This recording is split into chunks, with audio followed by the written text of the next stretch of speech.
யோவான் நற்செய்தி அதிகாரம் 14 இறை வார்த்தைகள் 23 முதல் 29 வரை. அக்காலத்தில் இயேசு தம் சீடரை நோக்கி கூறியது: என் மீது அன்பு கொண்டுள்ளவர் நான் சொல்வதை கடைபிடிப்பார். என் தந்தையும் அவர் மீது அன்பு கொள்வார். நாங்கள் அவரிடம் வந்து அவருடன் குடிகொள்வோம். என் மீது அன்பு கொண்டிராதவர் நான் சொல்வதை கடைபிடிப்பதில்லை. நீங்கள் கேட்கும் வார்த்தைகள் என்னுடையவை அல்ல, அவை என்னை அனுப்பிய தந்தையுடையவை. உங்களோடு இருக்கும்போதே இவற்றையெல்லாம் உங்களிடம் சொல்லிவிட்டேன்.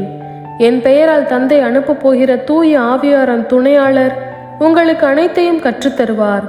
நான் கூறிய அனைத்தையும் உங்களுக்கு நினைவூட்டுவார். அமைதியை உங்களுக்கு விட்டு செல்கிறேன், என் அமைதியையே உங்களுக்கு அளிக்கிறேன். நான் உங்களுக்கு தரும் அமைதி உலகம் தரும் அமைதி போன்றது அல்ல. நீங்கள் உள்ளம் கலங்க வேண்டாம், மருள வேண்டாம். நான் போகிறேன், பின் உங்களிடம் திரும்பி வருவேன் என்று நான் உங்களிடம் சொன்னதை கேட்டீர்களே. நீங்கள் என் மீது அன்பு கொண்டிருந்தால் நான் தந்தையிடம் செல்வது பற்றி மகிழ்ச்சி அடைவீர்கள்.